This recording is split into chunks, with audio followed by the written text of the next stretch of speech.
Good morning, student. You are watching online chemistry class with Kusal Kothari. Today's we are a new topic, colligative properties. Okay, student. तो बेटा जैसे आपको पता है हमारा solution unit चल रहा है और हमारी कॉलिगेटिव प्रॉपर्टीज। आज हम न्यू टॉपिक देखेंगे अणुसंख्यक गुण, कॉलिगेटिव प्रॉपर्टीज। तो कॉलिगेटिव प्रॉपर्टीज क्या होती हैं, अणुसंख्यक गुण क्या होते हैं, पहले इसको डेफिनेशन को हम देखेंगे। ओके, तो अणुसंख्यक गुण क्या होते हैं कि विलयन में कुछ महत्वपूर्ण गुण होते हैं। ठीक है, it's important properties of solution. विलयन के कुछ महत्वपूर्ण गुण उपस्थित होंगे, ठीक है, जिन्हें हम क्या कहेंगे, अणुसंख्यक गुण कहते हैं, कॉलिगेटिव प्रॉपर्टीज कहते हैं। अणुसंख्यक नाम से ही पता चल रहा है, अणुसंख्यक यानी अणुओं की संख्या पर निर्भर करने वाले गुण अणुसंख्यक गुण कहलाते हैं।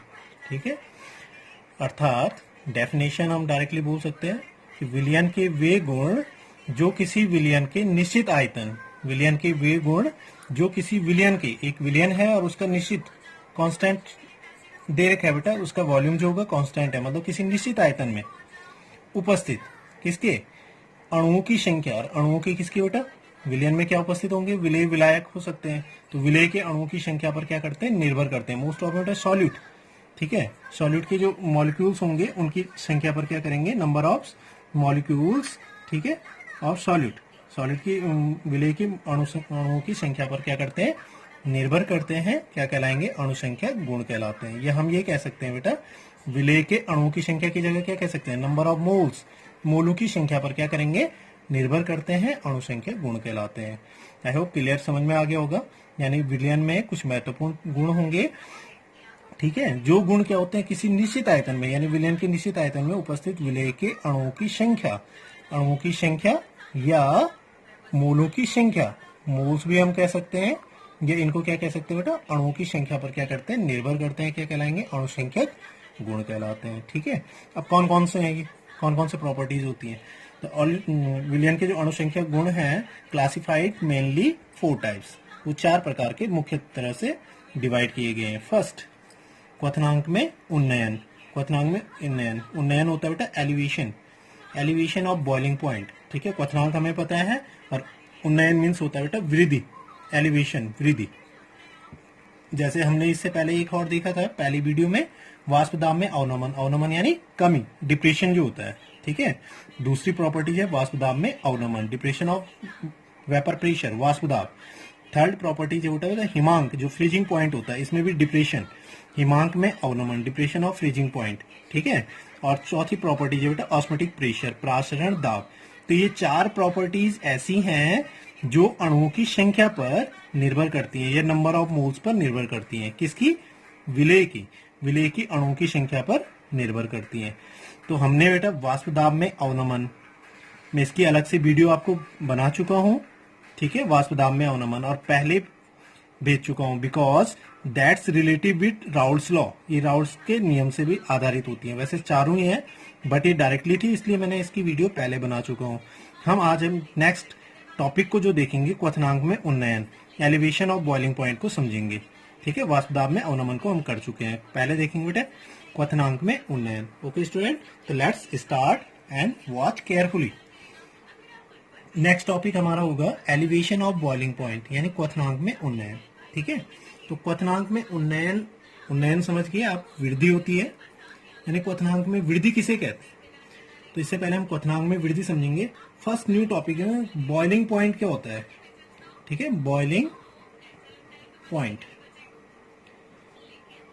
क्वथनांक, क्वथनांक किसे कहते हैं, क्या होता है क्वथनांक। ठीक है, what is a boiling point, boiling point है क्या, क्वथनांक क्या है। तो उससे पहले हम समझेंगे, तो प्रत्येक कोई भी लिटर लिक्विड है, कोई भी मान लो आप कोई भी लिक्विड है, ठीक है, उसका अपना एक निश्चित क्या होता है, टेम्परेचर होता है ना। प्रत्येक लिक्विड का अपना एक टेम्परेचर, फिक्सेबल टेम्परेचर होता है। भाई कितने टेम्परेचर वो बॉयल होगा, कितने टेम्परेचर वो फ्रीज होगा, कितने टेम्परेचर पे वो उस पर वेपर बनेगी, तो उसका एक फिक्सेबल टेम्परेचर होता है। ठीक है, इसी तरह से उसका क्या होगा, एक वाष्प दाब भी, वेपर भी होती है, प्रत्येक की अपनी एक वेपर होती है, अपना एक वाष्प दाब होता है, वेपर प्रेशर होती है उसमें। ठीक है, और जैसी अब देखो द्रव में अपना एक निश्चित ताप है, वाष्प दाब भी है। यदि हम टेम्परेचर इंक्रीज कर दें, मान लो आपके पास कोई लिक्विड है, ये इसका सरफेस है, भाई इसकी अपनी एक ये क्या करेंगे, ये इसके सरफेस पे ये जो मॉलिक्यूल्स हैं ये यहाँ वेपर क्रिएट करते हैं, वीपी वाष्प दाब क्रिएट करते हैं, ठीक है। विदाउट टेम्परेचर भी इनमें वाष्प होती है। भाई आप ढक्कन मार दो किसी बोतल में, पानी भर के ढक्कन मार दो, गर्म मत करो, तो वेपर बनाएगी ना उसकी, क्योंकि उसकी सरफेस पे कुछ ना कुछ वेपर होती है। और यदि गर्म कर दें, टेम्परेचर बढ़ा देते हैं, तो इसका क्या होगा, वेपर प्रेशर ऑलरेडी क्या होगी, बढ़ जाएगी, ठीक है। तो अतः यानी ताप बढ़ाने पर क्या होगा, वाष्प दाब बढ़ने लगता है, उसमें वृद्धि होती है, ठीक है। और द्रव क्या होगा बेटा, उबलने लग जाएगा। क्लियर हो गया। तो अब आते हैं हम क्वथनांक, कि क्वथनांक किसे कहते हैं, ठीक है। मैं यहाँ पे डेफिनेशन लिख रहा हूँ, पहले डेफिनेशन लिखूंगा फिर उसे समझाता हूँ, ठीक है। For any liquid, for any liquid, for any liquid, liquid boiling point, मैं शॉर्ट में लिख रहा हूं, आप देख लेना। For any liquid boiling point is the temperature, is the temperature, temperature at which vapor pressure, vapor pressure of liquid is equal to the atmospheric pressure, atmospheric pressure। अब इसको ये समझेंगे हम। For any liquid, boiling point is the temperature at which vapor pressure of liquid is equal to the atmospheric pressure। यानी clear हो गया, यानी किसी लिक्विड का, किसी भी लिक्विड का, किसी द्रव का, ठीक है, किसी द्रव के लिए, ये हम कह सकते हैं किसी द्रव के लिए, ठीक है, बॉइलिंग पॉइंट यानी क्वथनांक, किसी द्रव के लिए क्वथनांक, ठीक है, वह ताप है, वह टेम्परेचर है, ठीक है, जहां पर उसका वाष्प दाब, बेटा जहां पर उसका क्या होगा, वेपर जो प्रेशर होगी वो किसके इक्वल देन हो जाती है, equal to the atmospheric pressure. जहां पर उसकी वेपर प्रेशर किसके बराबर हो जाएगी बेटा, एटमॉस्फेरिक प्रेशर के बराबर हो जाती है। वायुमंडलीय दाब जिसको कहते हैं, वायुमंडलीय दाब एटमॉस्फेरिक प्रेशर के क्या हो जाती है, इक्वल देन हो जाती है। वह टेम्परेचर हमारा क्या कहलाएगा, क्वथनांक कहलाता है। दैट क्लियर हो गया होगा, समझ में आ गया होगा। In other hand, another language में हम कह सकते हैं कि किसी भी द्रव का बेटा क्वथनांक वह ताप होता है जिस पर वह द्रव क्या होगा, उबलने लगता है, उबलने लगता है। अब उबलेगा कब, कब उबलेगा कोई भी लिक्विड, जब उसका बेटा जो वेपर प्रेशर होती है ना, वाष्प दाब किसके बराबर हो जाती है, वायुमंडलीय दाब, एटीएम, एटमॉस्फेरिक प्रेशर जिसको कहते हैं, एटीएम वायुमंडलीय दाब के क्या हो जाती है, बराबर हो जाती है, वायुमंडलीय दाब के बराबर हो जाती है, ठीक है। उसे क्या कहते हैं, उस द्रव का क्या कहेंगे, क्वथनांक कहते हैं। यानी वह ताप जिस पर कोई द्रव उबलने लगता है, अर्थात जब उसका वाष्प दाब वायुमंडलीय दाब के क्या हो जाता है, बराबर होता है, अर्थात वो उबलने लगता है, वह ताप टेम्परेचर क्या कहलाता है बेटा, क्वथनांक कहलाता है। फॉर एग्जाम्पल, जैसे एग्जाम्पल जल का क्वथनांक कितना होता है, हमें पता है 100 डिग्री सेल्सियस। इट मीन्स मतलब 100 डिग्री सेल्सियस पे जल क्या होगा, उसके वेपर प्रेशर किसके बराबर हो जाती है, एटीएम यानी वायुमंडलीय दाब के बराबर हो जाती है, ठीक है, वायुमंडलीय दाब के बराबर हो जाती है। अब वायुमंडलीय दाब क्या होता है, एटीएम दाब क्या होगा, एटमॉस्फेरिक प्रेशर क्या होता है बेटा, एटमॉस्फेरिक प्रेशर जो होगा वो कितना होता है, एक एटीएम, एक वायुमंडलीय होता है, ठीक है। जो एटीएम दाब होगा, वायुमंडलीय दाब कितना होता है, एक एटीएम लिया जाता है, एक एटीएम होता है, ठीक है, एक वायुमंडलीय दाब होता है। तो क्वथनांक को इसे किससे डिनोट करेंगे बेटा, टीबी, T4 हो गया temperature, B4 boiling point, TB से क्या करते हैं, इसको व्यक्त करते हैं, ठीक है, इसे टीबी से क्या करते हैं, व्यक्त करते हैं, ठीक है। ये क्वथनांक हो गया। अब हम थोड़ा समझेंगे बेटा इसमें, इससे पहले मैं अब इसमें क्वथनांक में क्या बताऊं, क्वथनांक में उन्नयन, क्वथनांक में उन्नयन यानी वृद्धि, इसकी डेरिवेशन पोर्शन को बताऊं कि इसका डेरिवेशन यानी क्वथनांक में उन्नयन क्या है, और राउल्ट के नियम से इसकी व्याख्या कीजिए, ठीक है। सबसे पहले हम अब नेक्स्ट टॉपिक को देखेंगे, क्वथनांक में उन्नयन, और एक प्लॉट के माध्यम से, एक ग्राफ के माध्यम से, एक डायग्राम के माध्यम से मैं इसको समझाऊंगा क्वथनांक में उन्नयन क्या होगा। लेकिन उसको पहले डेफिनेशन देख लेते हैं, क्वथनांक में उन्नयन क्या है। तो नेक्स्ट टॉपिक, क्वथनांक में उन्नयन, क्वथनांक में उन्नयन, ठीक है, एलिवेशन ऑफ बॉइलिंग पॉइंट। अभी हमने क्वथनांक देखा, अब क्वथनांक में उन्नयन देखते हैं कि जब किसी, मान लो एक, ठीक है, वॉलेटाइल क्या है, लिक्विड है, वॉलेटाइल समझ लो, ठीक है। माना कोई वाष्पशील क्या है, द्रव है, विलायक है, ठीक है। जब किसी वाष्पशील विलायक में हम क्या मिला देते हैं, किसी अवाष्पशील नॉन वॉलेटाइल, ये मान लो ये डॉट डॉट जो है छोटे छोटे, ये किसके, विलेय को मिला दिया हमने, विलेय को मिला देते हैं। जब किसी विलायक में, किसी वाष्पशील विलायक में अवाष्पशील विलेय पदार्थ को मिला देते हैं तो इसके क्वथनांक में, इसके क्वथनांक में यानी टीबी जो होगा, इसके क्वथनांक में क्या होगी, एक वृद्धि उत्पन्न होती है, एक वृद्धि, उन्नयन, एक वृद्धि या उन्नयन उत्पन्न होता है, उन्नयन उत्पन्न होता है, ठीक है। जिसे ही क्या कहेंगे बेटा, क्वथनांक में उन्नयन कहेंगे, सिंपल सा है। एक वाष्पशील विलायक है, उस वाष्पशील विलायक में हमने क्या मिला दिया, एक अवाष्पशील विलेय पदार्थ को मिला देते हैं तो इसके क्वथनांक में क्या हो जाएगी, एक वृद्धि होगी। भाई सीधी सी बात है ना, हमने पानी लिया था और उसमें कुछ भी आपने इम्प्योरिटी मिला दो या कुछ भी आपने क्या मिला दिया, सॉल्यूट मिला दिया। तो पहले तो विलायक था, मान लो जल, तो जल का हमेशा क्या होगा, जो विलायक है, विलायक का जो वेपर प्रेशर होती है वो हमेशा ज्यादा होती है इन कंपेयर टू सॉल्यूशन, विलयन की अपेक्षा, यानी इसको कम ताप लगेगा, इसकी वेपर प्रेशर ऑलरेडी बन जाएगी। लेकिन हमने इसमें अब मिला दिया, विलायक मिला दिया, तो इसकी वेपर प्रेशर कम होगी, यानी ज्यादा ताप देना पड़ेगा।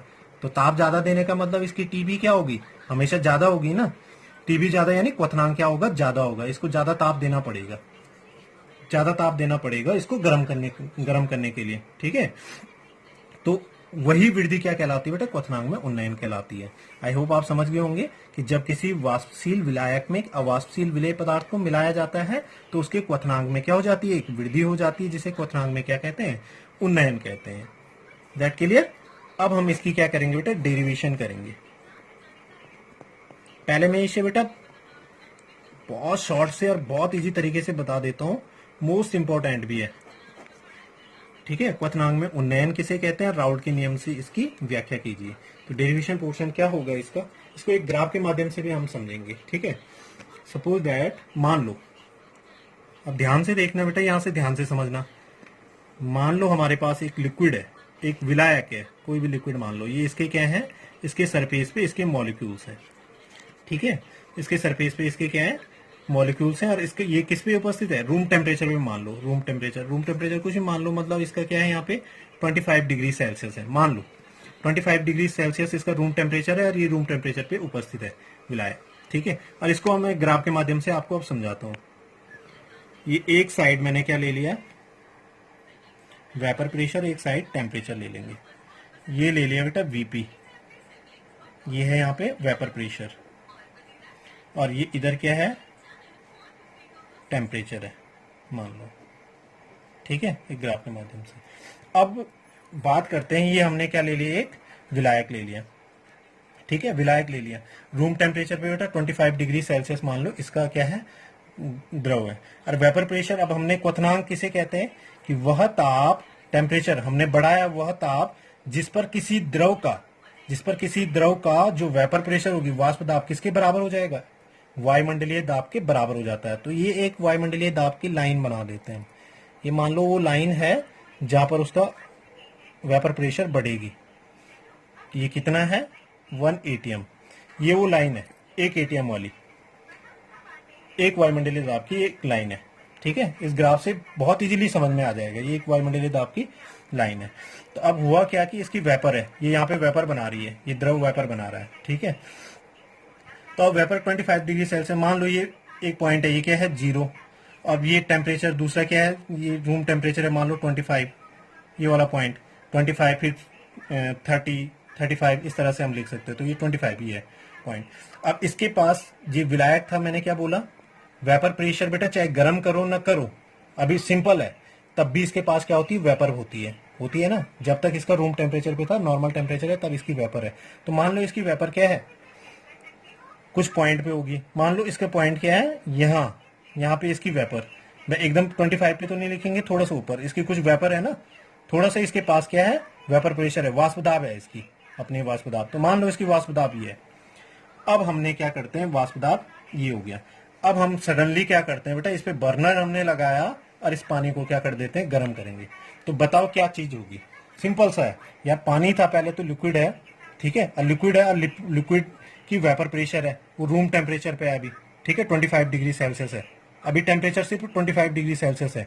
मान लो ये पानी था, तो इसको वाष्प दाब यानी वायुमंडलीय दाब बढ़ाने के लिए कितना टेम्परेचर गेन करना पड़ेगा, इसको 100 बनाने के लिए 75 और चाहिए। तो 75 बनाने के लिए मुझे यहाँ से क्या करना पड़ेगा, इसको गर्म करेंगे ना, तो गर्म करेंगे। देख लो ये माना ये 0.1 है। अब बर्नर मैंने लगाया तो बढ़ गया इसका टेम्परेचर, वेपर प्रेशर बढ़ेगा, ताप बढ़ेगा यानी वेपर प्रेशर बढ़ गई। तो बढ़ा दो इसकी। तो एक समय ऐसा आएगा बेटा, ये यहाँ से बढ़ा बढ़ा बढ़ा और ये क्या करेगा, इस वायुमंडलीय दाब की लाइन को कहीं ना कहीं काट देगा। यहाँ इसने काट दिया, वायुमंडलीय दाब के बराबर हो गया। माना ये 1 था, इसको मैंने लिख दिया 1 डैश है मान लो, यहाँ पे इसने काट दिया। ठीक है, तब इसको ये माप लेते हैं हम, इसको सीधे मिला देंगे। ये क्या होगा, ये कौन सा टेम्परेचर मिल गया हमें, ये क्वथनांक क्या हो गया, विलायक का है, तो विलायक का क्या लिखेंगे, टीबी। प्योर स्टेट में है ना, शुद्ध अवस्था में है, अभी तक हमने कुछ नहीं मिलाया इसमें, ये प्योर स्टेट में है जल। ठीक है, प्योर स्टेट में है तो इसको क्या लिखेंगे, टीबी। और ऊपर क्या लगा देते हैं, डिग्री। बताया था मैंने, वाष्प दाब में डिग्री लगा देते हैं, शुद्ध अवस्था में वाष्प दाब, वहां पे पी डिग्री लिखा था, तो यहाँ पे क्वथनांक है तो क्वथनांक को टीबी लिखेंगे और डिग्री हो गया यानी शुद्ध अवस्था में डिनोट करेगा। तो ये शुद्ध अवस्था में क्या मिल गया हमें, टेम्परेचर मिल गया, जहां पे उस द्रव का वाष्प दाब, ये किसका है, सॉल्वेंट, विलायक है ना, ये सॉल्वेंट का वीपी है, वाष्प दाब है, वाष्प दाब वाली लाइन है जो सीधे वायुमंडलीय दाब के बराबर हुई, उस टेम्परेचर को हमने माप दिया, वो क्या हो गया, टीबी डिग्री हो गया। ओके, अब सडनली क्या करते हैं हमने फिर से क्या किया, ये मान लो ये था लिक्विड वाला सरफेस है ना, ये लिक्विड की है, ये लिक्विड का मॉलिक्यूल्स है उसके सरफेस पे। अब सडनली हमने क्या किया, एक सॉल्यूट लिया कोई भी, ठीक है, सॉल्यूट लिया यानी विलेय ले लिया, एक विलेय पदार्थ लिया, और हमने सडनली क्या किया, उस विलेय पदार्थ को इसमें मिला दिया, मिला दो। तो अब विलेय भी क्या करेगा बेटा, विलेय के मॉलिक्यूल्स भी इसके ग्रहण करेंगे ना, इसके सरफेस पे आगे आगे इसके सरफेस पे आगे। तो अब इसकी वेपर प्रेशर क्या हो गई, सीधे सीधे बताओ, इसकी वेपर प्रेशर क्या हो गई, कम हो गई, डिक्रीज हो जाएगी, इंक्रीज की जगह डिक्रीज हो जाएगी। वो पहले भी बताया था मैंने कि बेटा विलायक की वाष्प दाब हमेशा ज्यादा होती है इन कंपेयर टू विलयन, क्योंकि अब ये विलयन बन चुका है ना, विलायक प्लस विलेय मिल चुका है, तो विलयन बन गया। ये सॉल्यूशन है, ये सॉल्यूशन है, और ये सिर्फ क्या था बेटा, लिक्विड था, यानी विलायक है, सॉल्वेंट है, ये सॉल्वेंट है। That clear. तो अब हमने इसमें विलायक मिलाया तो इसकी वेपर प्रेशर कम होगी, कम होगी ना, कम होगी यानी इस पॉइंट से क्या होगी, थोड़ा नीचे बन जाएगी, भाई कम है उसकी, तो मान लो थोड़ा नीचे बना देते हैं, यहाँ पे ये वेपर प्रेशर इसकी कम, ये विलियन की है, 2 नंबर मान लो। ठीक है, अब इसकी वेपर प्रेशर, भाई हमने भी इसका क्या करना है, क्वथनांक लेना है ना, क्वथनांक चाहिए हमें, क्वथनांक में उन्नयन कितना होगा, तो हम क्या करेंगे, इसको लगा दो, इस पर भी क्या लगाएंगे, बर्नर लगा दिया, यानी इसको भी क्या करेंगे, ताप देंगे।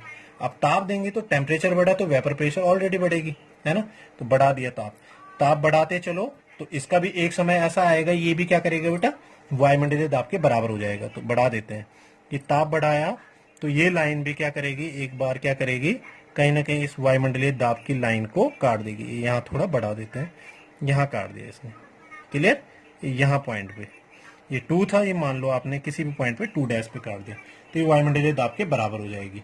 ठीक है, ये किसकी है, विलियन की, सॉल्यूशन की है, ये सॉल्यूशन की वेपर प्रेशर की लाइन है, क्योंकि टेम्परेचर हमने बढ़ाया, वाष्प दाब बढ़ा और वो वायुमंडलीय दाब के बराबर हो गया, तो ये विलियन की है, तो इसको भी हम यहाँ नीचे मिला देते हैं,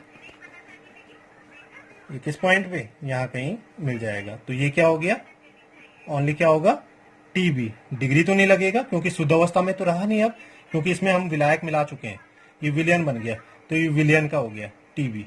ये किसका है, लिख लेता हूं मैं यहाँ पे, ये सॉल्यूशन का है, और ये किसका है बेटा, सॉल्वेंट का है, ये विलायक का है और ये विलियन का है, तो ये इसमें ये टीबी हो गया। ठीक है, तो इसमें अब अंतर समझ में आ गया होगा, तो ये हमारे पास क्या मिल गया, इसका अंतर मिल गया कि क्वथनांक में कितना उन्नयन होगा। पहले हमने प्योर स्टेट में देखा, तो हमेशा ध्यान रखना बेटा कि लिक्विड का यानी विलायक का वाष्प दाब क्या होता है, विलियन के वाष्प दाब से क्या होता है, हमेशा ज्यादा होता है। ठीक है, ज्यादा होता है, तो क्वथनांक में उन्नयन, हाँ एक चीज और थोड़ा ऊपर देखने में, तो क्वथनांक में जो उन्नयन होगा, उन्नयन को हम किससे प्रदर्शित करते हैं, डेल टीबी से डिनोट करते हैं, डेल टीबी से व्यक्त करते हैं। ठीक है, तो ये वाला जो पॉइंट होगा, ये मिल गया हमें क्या, डेल टीबी, ये मिल गया हमें डेल टीबी, क्वथनांक में उन्नयन, डेल टीबी मिल गया। ठीक है, ये डेल टीबी हो गया। ठीक है, तो पहले तो सरफेस पे इसकी कुछ वेपर प्रेशर थी, हमने ताप बढ़ाया तो ये पॉइंट पे था, कुछ ना कुछ रूम टेम्परेचर पे था, ताप बढ़ाया तो वायुमंडलीय दाब के बराबर हो गया, शुद्ध अवस्था में था इसलिए टीबी डिग्री हो गया। फिर इसमें क्या मिलाया, विलायक मिला दिया, ठीक है, विलायक मिलाया तो सॉरी विलेय मिलाया विलायक में, तो ये बढ़ करके फिर वायुमंडलीय दाब के बराबर हो गया, तो किसके, टीबी सॉल्वेंट ये सॉल्यूशन के बराबर हो गया। तो अब इसकी डेरिवेशन कैसे बनेगी, अब इसमें अंतर यानी क्वथनांक में उन्नयन कैसे निकलेगा, तो हमने निकालना क्या है, डेल टीबी, डेरिवेशन देखो डेल टीबी निकालना है। तो डेल टीबी क्वथनांक में उन्नयन क्या होगा, हमेशा अब ज्यादा से क्या करेंगे कम, तो ज्यादा कौन सा है ये, इसको ज्यादा ताप देना पड़ा तब जाके वायुमंडलीय दाब के बराबर हुआ, यानी टीबी से किसको घटा देंगे, टीबी नॉट को या टीबी डिग्री को घटा देंगे तो क्वथनांक में उन्नयन प्राप्त हो तो गया, यानी विलायक इसमें से इसको घटा देंगे तो टीबी इज इक्वल टू क्या हो जाएगा, TB del TB is equal to TB minus TB naught, ये इक्वेशन होगी फर्स्ट, यानी क्वथनांक में उन्नयन विलयन के क्वथनांक से किसको घटा देंगे, शुद्ध अवस्था में विलायक के क्वथनांक को घटा देंगे, क्या निकल जाएगा, एक अंतर निकल जाएगा, ठीक है। अब यहाँ पे थोड़ा सा हमने समझना है कि ये क्वथनांक में आया क्यों, इस विलायक में ये विलयन था, इसमें ये क्वथनांक क्यों आया, इसमें ये क्वथनांक में उन्नयन क्यों आया, किसके कारण आया, क्वथनांक में उन्नयन आया क्यों, किसके कारण आया, थोड़ा ध्यान दो यहाँ पे, उन्नयन किसके कारण आया भाई, ये भी पहले सॉल्यूशन था, ये भी विलायक है, ये भी विलायक था, हमने क्या मिलाया इसमें, विलेय, तो किसके कारण आया यहाँ पे, विलेय के कारण आया, यानी सीधे सीधे विलेय के कारण आया। इट मीन्स बेटा क्या समझे आप, मैंने बोला था कि जो चीज बेटा जिस चीज पे निर्भर करती है वो क्या हो जाती है, उसकी डायरेक्टली प्रोपोर्शनल हो जाती है, वो डिपेंड होती है, डायरेक्टली प्रोपोर्शनल हो जाती है। तो विलेय के कारण आ रहा है ना, सॉल्यूट के कारण आ रहा है, इसलिए डेल टीपी डायरेक्टली प्रोपोर्शनल हो जाएगी बेटा कॉन्सेंट्रेशन ऑफ सॉल्यूट, यानी विलेय के अणुओं की संख्या या विलेय पर निर्भर करती है। तो हम यहाँ पे एक नोट और लिख सकते हैं, del TB is directly proportional, bracket लगाया, अंदर क्या लिख दिया बेटा, सॉल्यूट, सॉल्यूट यानी विलेय, विलेय लिख दिया और ये ब्रैकेट लगा दिया। अब ब्रैकेट किसी भी चीज पे लग जाता है बेटा, तो ब्रैकेट क्या डिनोट करता है, कॉन्सेंट्रेशन करता है ना, सांद्रण को निर्भर करता है, बताया था, बड़ा ब्रैकेट जब लगा देते हैं तो वो विलेय का सांद्रण पर निर्भर करता है। सीधे सीधे यहाँ पे मान लो कि क्वथनांक में उन्नयन विलेय के सांद्रण, विलेय का ये सांद्रण हो गया, सांद्रण के क्या होता है, समानुपाती होता है, अर्थात विलेय के सांद्रण पर क्या करता है, निर्भर करता है, ये मान लो विलेय के सांद्रण पर निर्भर करता है, क्लियर, विलेय के सांद्रण पर क्या करेगा, निर्भर करता है। अब यहाँ पे हमने क्या लगानी है बेटा, एक टर्म्स लगाएंगे विलेय की, जो टेम्परेचर डिपेंडेंट न हो, जो ताप पे निर्भर न करता हो। तो कौन कौन से टर्म्स हैं विलयन के, यानी सांद्रण ज्ञात करने की, सांद्रण ज्ञात करना है ना, यहाँ पे सांद्रण लगाया हमने, तो सांद्रण ज्ञात करने की कौन कौन सी विधियां हैं, मोलरता थी, मोल प्रभास थी, फिर नॉर्मलता है, मोलरता है, मोललता किसको लगाएंगे, मोललता, क्योंकि वो टेम्परेचर पे निर्भर नहीं करती है। टेम्परेचर पे क्यों निर्भर नहीं करेगी बेटा, क्योंकि विलायक के क्या कहते हैं मोललता को, कि किसी विलायक के निश्चित आयतन में उपस्थित विलेय के मोलों की संख्या को क्या कहते हैं, विलयन की मोललता कहते हैं।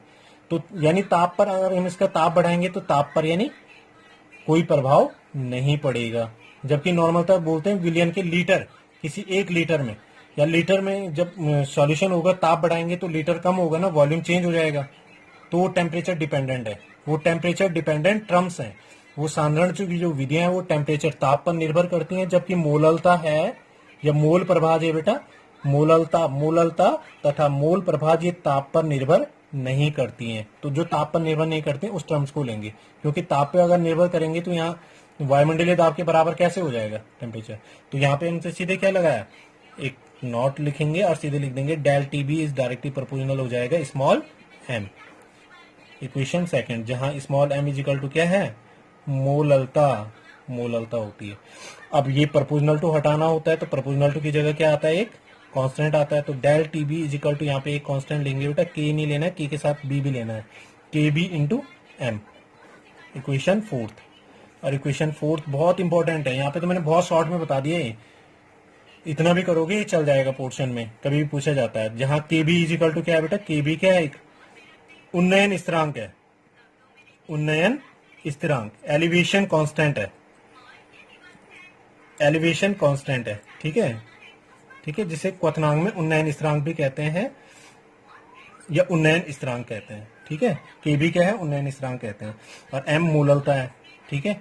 तो ये क्या डिनोट कर रही है बेटा, ये इक्वेशन डिनोट कर रही है कि विलयन, ये क्या है क्वथनांक में उन्नयन, ये क्या है अणुसंख्यक गुण है, बिकॉज इसमें मोललता वाला पद आ रहा है। अब मोललता वाला, मोललता किसे कहते हैं, जो विलय के मोलों की संख्या पर निर्भर करती है ना, क्योंकि किसी विलायक के निश्चित आयतन में उपस्थित विलय के मोलों की संख्या को क्या कहते हैं, विलयन की मोललता कहते हैं। इसलिए यह इक्वेशन बता रही है बेटा कि क्वथनांक में उन्नयन क्या है, एक क्या है, अणुसंख्या क्या है, गुण है। देखो बहुत बार ये क्वेश्चन भी आता है, कैसे डिनोट करोगे, कैसे सिद्ध करोगे कि क्वथनांक में उन्नयन एक अणुसंख्या गुण है, तो इस समीकरण से डिनोट होगी।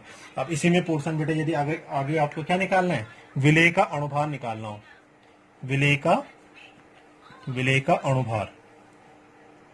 अणुभार क्वथनांक में उन्नयन के आधार पे राउल्ट के नियम की व्याख्या भी हो गई, और प्लस बेटा विलय के अणुभार का निर्धारण भी करना हो। और एक क्वथनांक में उन्नयन स्थिरांक किसे कहते हैं, ठीक है, इसे मोलल उन्नयन स्थिरांक,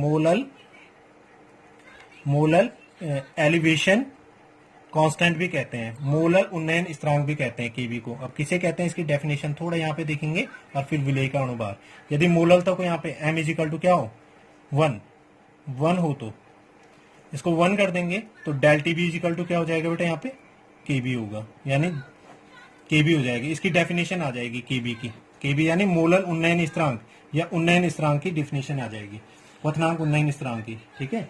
क्या होगी कि क्वथनांक में उन्नयन स्थिरांक या मोलल उन्नयन स्थिरांक उस क्वथनांक में उन्नयन के क्या होता है, बराबर होता है, जिस विलयन की मोललता क्या हो, एकांक 1 हो, ठीक है, एकांक हो, उसे क्या कहते हैं बेटा, क्वथनांक में उन्नयन स्थिरांक है। यानी क्वथनांक में उन्नयन स्थिरांक उस क्वथनांक में उन्नयन के बराबर होता है जिस विलयन की मोललता क्या होती है, 1 होती है।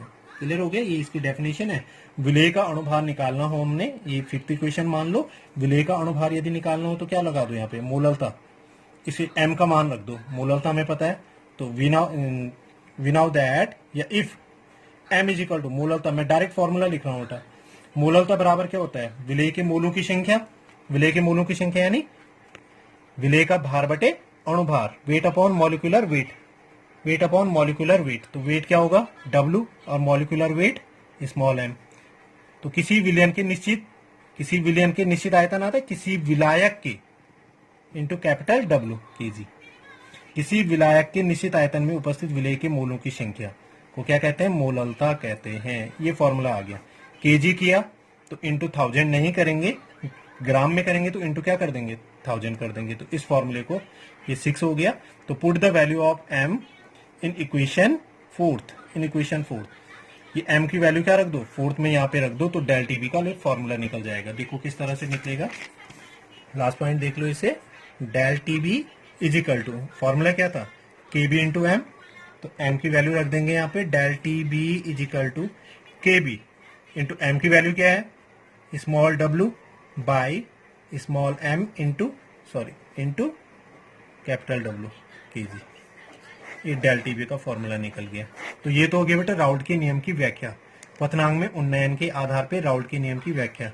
ये इसे बेटा केजी की जगह ग्राम भी कर सकते हैं, तो ये निकल जाएगा del TB is equal to KB into W upon m into W, gram में विलायक का भार, ऊपर क्या आ जाएगा इंटू 1000, ये आ जाएगा। कैपिटल W क्या है, विलायक का भार है, m क्या है, विलय का अणुभार, कैपिटल W विलय का भार, क्वथनांक में उन्नयन और क्वथनांक, क्लियर हो गया। और विलय का अणुभार निकालना हो तो अणुभार कौन सा है बताओ, इनमें से मॉलिक्यूलर वेट कौन सा है, ये है, ये निकालना हो तो ये ऊपर है, ये डेल टीबी क्या जाएगा नीचे, तो अणुभार, तो इसलिए m इज इक्वल टू क्या हो जाएगा, kb इंटू W इंटू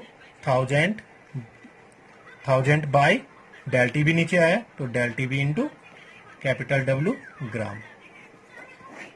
तो ये क्या आ गया, विलय का अणुभार का निर्धारण भी हो गया, मॉलिक्यूलर वेट भी निकल गया, राउल्ट के नियम की व्याख्या भी हो गई, और प्लस बेटा एक क्वेश्चन यहाँ पे जो आया था, क्वथनांक में उन्नयन एक अणुसंख्यक गुण है, बिकॉज इसमें मोललता वाला पद आ रहा है। मोललता किसे कहते हैं, जो विलय के मोलों की संख्या पर निर्भर कर रहा है, क्योंकि किसी विलायक के निश्चित आयतन में उपस्थित विलय के मोलों की संख्या को ही क्या कहते हैं, मोललता कहते हैं। इससे क्लियर। तो आई होप आप क्वथनांक में उन्नयन को समझ गए होंगे।